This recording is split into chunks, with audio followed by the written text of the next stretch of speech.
که ته یو داسې له چا نه ویریږي چې هغه دشمن دی یا دشمن نه دی خو ضرري دی او ته د هغه د ضرر نه محفوظ نه یې یا د داسې چا نه ویریږي چې هغه نه دشمن دی او نه ضرري دی خو ته ترېنه هسې په دې زړه کې ویره لرې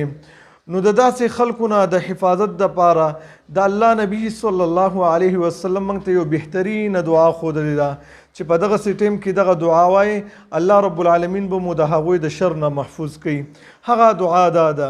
امام ابو داود رحمه الله حدیث ذکر کړی دی. ابو موسی اشعری رضی الله تعالی عنه فرمایي ان النبي صلی الله علیه وسلم كان اذا خاف قوما والنبي کریم صلی الله علیه وسلم به چې کله د یو قوم نه ویره محسوسوله نو دا شانته به وفرمیل اللهم انا نجعلك في نحورهم ونعوذ بك من شرورهم. یا الله مونږ ګرځو تعالی را په سینو د دې خلکو کې او په نه غواړو په تا سره د شرونو د دې خلکو نه.